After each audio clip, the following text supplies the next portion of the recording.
Hey, welcome to this live stream. Do you ever notice how the universe has a really wicked sense of humor?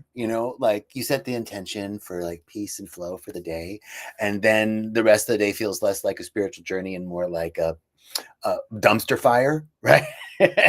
And you forgot your marshmallows. That's the thing, right? Like if it's going to be a dumpster fire, where are the s'mores? That's all I'm saying. But here's the thing, even in that fire, life is working together for your good. Universe is working together for your good. God is working together for your good. All things are working together for your good. And I'm not just talking about like, woo woo. It's the truth. And so I want to share this insight with you as I'm stepping into Jerry's live stream today. He asked if I could step in for him, and I'm happy to step in. So happy to step in. And I want to tell you about rythmia, because that's really what this is all about. We're doing these live streams for years. We've been doing these live streams. Hey, Saul, great to see you, brother. Can't wait to see you at Rhythmia soon. We're doing these live streams for years. We've been doing them, sharing about Rhythmia and wanting to offer something for people to hear a little bit about what we're about. So Rhythmia is this magical place where people come for real healing, to like the things that people thought were unsolvable, unfixable, unhealable get healed every week. It's truly amazing. So I want to share with you about Rhythmia and the safety. Um, you've never seen a group of people that are more dedicated, more truly aligned. Like I worked for the Ritz-Carlton. I've worked for really outstanding organizations where customer service is the highest priority. And I've never worked at an organization like this. So come see Rhythmia. Now, on to our talk today. Divine order can sometimes be in disguise. That's the thing, right? It looks like everything's cool, or it doesn't look like everything's cool, but it really is. I want to set the seed here for divine order in disguise. The saying, everything happens for a reason. Yeah, sometimes the reason is you forgot the lesson the first 10 times. That's sometimes the reason, like, all right, one more time.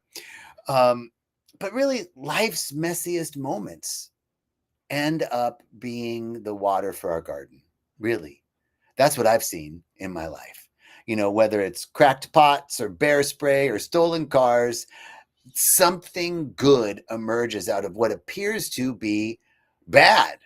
And so today, my intention in this talk is just to remember that divine order doesn't always look like order, and sometimes it looks like chaos with really good PR. It's so I want to remind you of this wonderful story about a cracked pot. This is one of my favorite stories because it really illustrates this point. So there's this water carrier, and he's got two pots of water, like a stick with a pot of water here and a pot of water there. And his job is to carry the water from the well to the master's house every day. And so, he's carrying the water and he notices that one of the pots is a little sad, and he looks over and he goes, "Hey, what's going on, pot? You seem like really, really sad." And the pot goes, "I am sad." And he says, "Why? What's up?" And he says, "Well, I've got a crack. I've got this huge crack in me. And every time I carry the water, I spill half the water before I get to the master's house. I can't even fill the cistern. And I'm supposed to, that's my whole job. My whole job in life is to carry water from there to there and fill the cistern, and I can't even do that. And then on the other side of the stick is this perfect pot. No cracks, carries his full complement of water, fills the cistern every time. I'm a cracked pot that can't even do his job. I'm feeling sad." So the so so the water carrier goes, "Hey, crackpot, check this out. Look at the path. Hey, Queenie, what's up? Love you." So the crackpot says, "Look at this path that the water carrier says to the crackpot, look at the path that you are walking every day. What do you see?" And the crackpot looks down and he says, "Well, I see flowers." And the water carrier says, "That's right. You water those flowers every day. And take those flowers and we cut them as a offering of beauty for the master's table."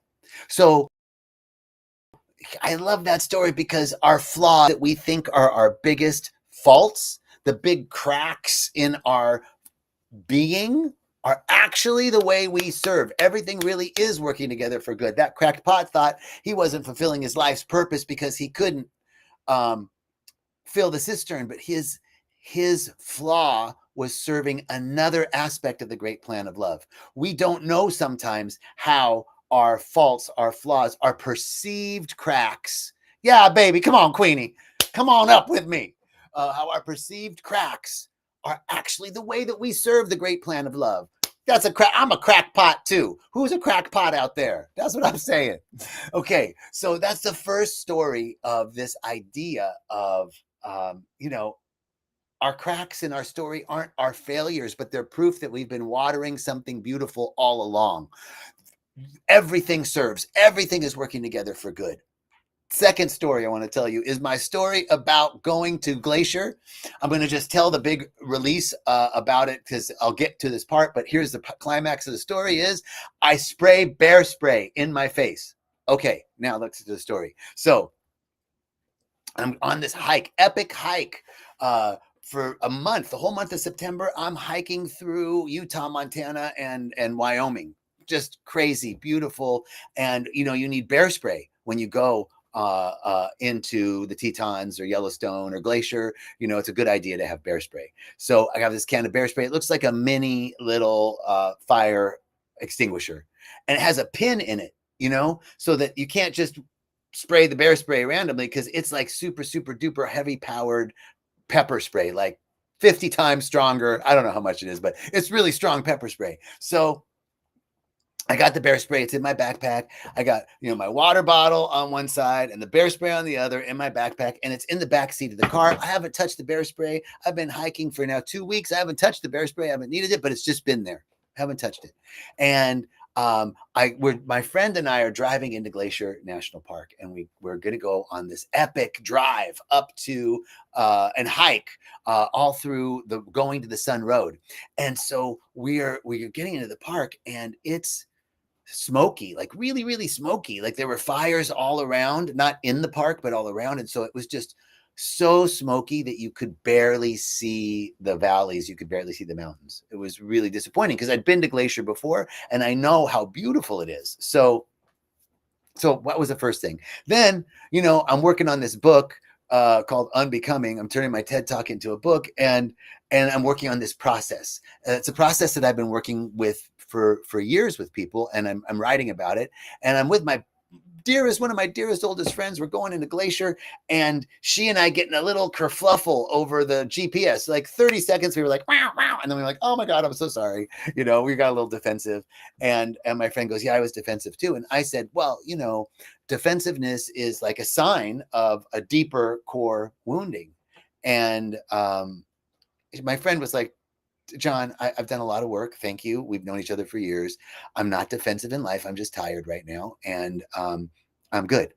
I said, oh, okay. Well, we was working on this process for the book, and maybe it would be helpful to do it here. And she was like I said, I'm really good. But, if it's for the book, sure.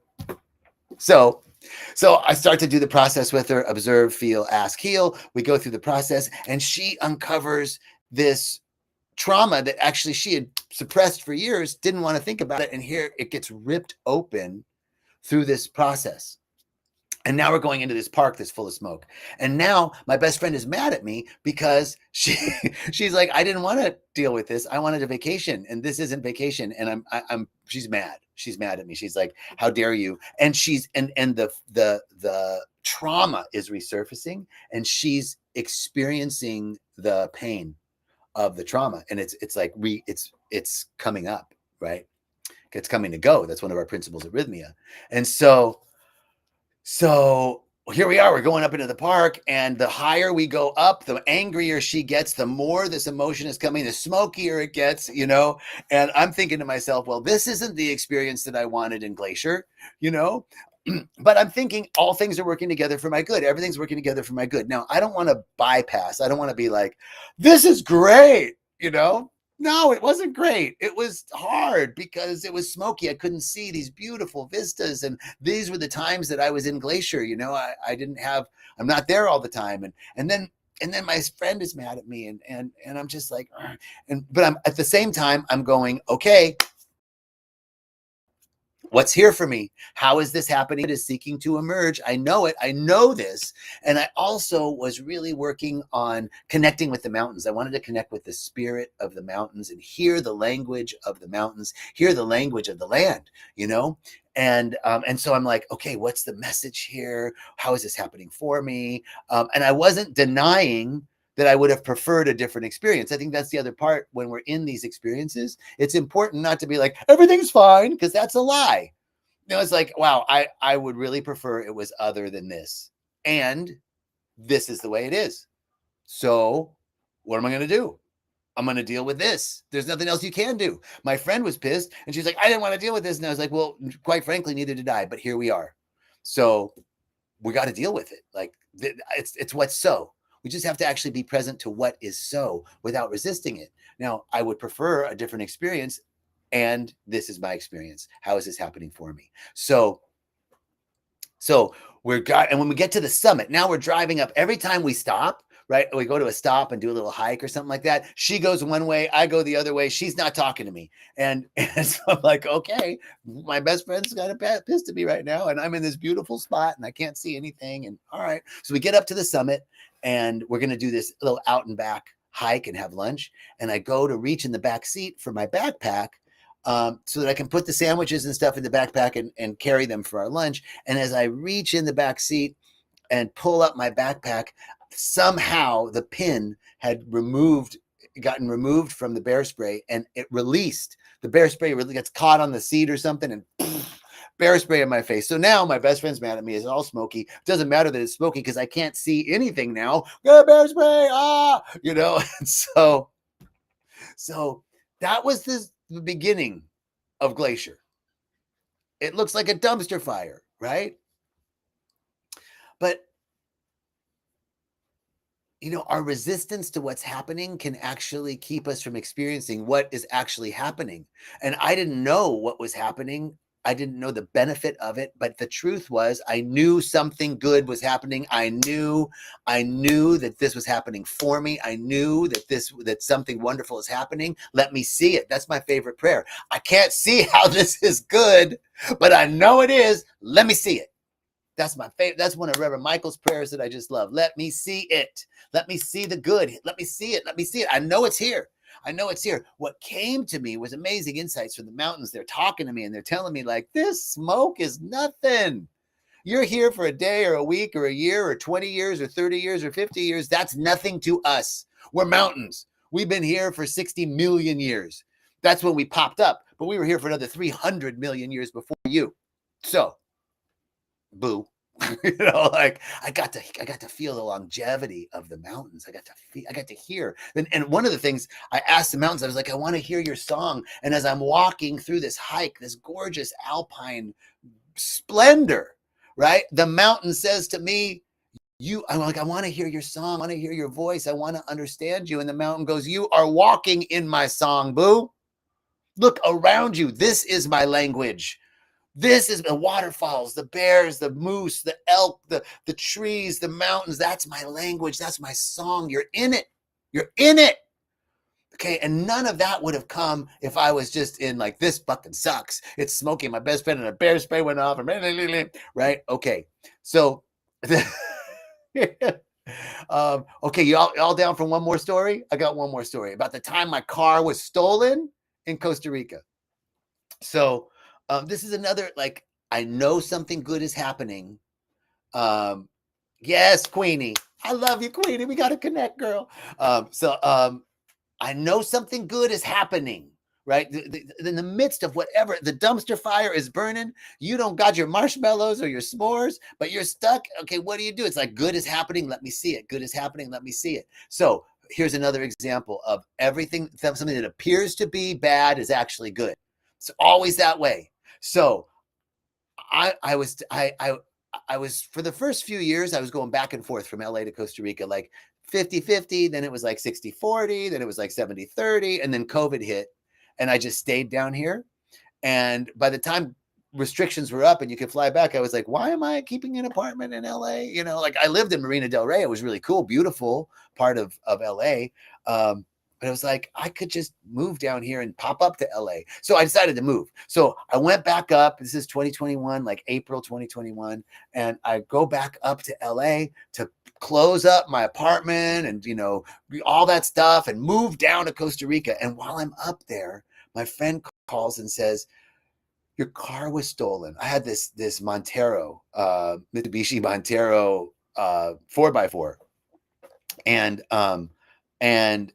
my friend said, your car got stolen. And I was like, what the fuck? You're kidding me. Now, here's the story. Oh, let me back up. Before I left for the States, I took my car to the mechanic because it was acting up. And he goes, yeah, you blew the engine head. You need to replace the engine head. So he replaced it. And it was like the day before I left, I got the car back. I went and got the car. And on the way back from the mechanic, it was like an hour, 45-minute drive to the mechanic because I live in the middle of the jungle. The car starts to overheat. And I call the mechanic. I'm like, the car's overheating, dude. He's like, bring it back. I'll fix it. And I said, I can't. I'm leaving tomorrow morning. He goes, well, bring it back when you get back. Okay. So I leave the car in front of my house and I don't know what happened, but my friend calls me the next morning and says, your car's gone. It's like, holy shit. So I call my friends at Rythmia, my dear sister Ariana, who knows everything about Costa Rica and has connections that you need when your car gets stolen. And her uncle or aunt works for the FBI of Costa Rica. And I was like, can you help me? She says, you know what? I'll call them, but there's really not much they can do. But I will post a picture. You have a picture of your car? I'll post it on Facebook. I was like, what's that going to do? She goes, I was okay, cool. So I send her the picture. She posted on Facebook. Hear nothing from the police. I'm in LA going, oh my God, this is a sign. It's a sign. I shouldn't move to Costa Rica. It's a clear sign. Don't do it. Oh my God, everything's falling apart. My car's been stolen. Oh my God, what am I going to do? And I'm going, all right, how is this working together for my good? This is working together for my good. First of all, the mechanic didn't fix the car. That was bad. They had to go back to a car that wasn't fixed and take it back to the mechanic. That's bad. Then the car gets stolen. That's bad. Then I get a call from Ariana and she says, hey, a friend of mine saw the post on Facebook and saw your car about 30 miles from here. And it's on this dirt road or whatever. And she goes, I know where your car is. We found it. It's like, oh my God.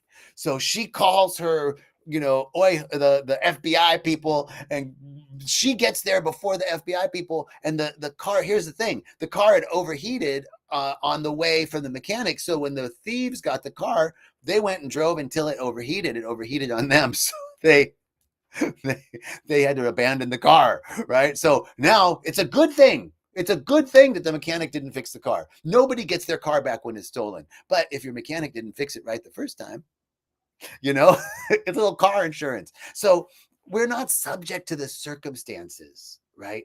When we are conscious through the circumstances are transformed.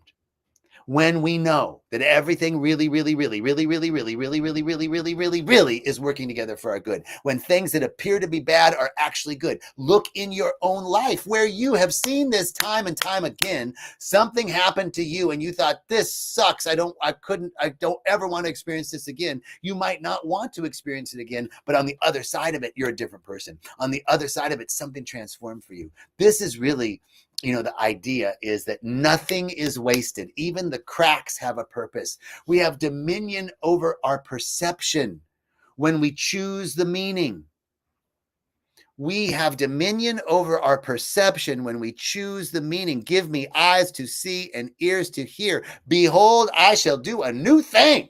I shall create a way in the wilderness and rivers in the desert. If ye have but eyes to see and ears to hear, let me see it. Let me see the good. I know everything is working together for my good. Let me see it. Divine order is not delayed ever, but it can be disguised if we have eyes to see. Come on, Queenie.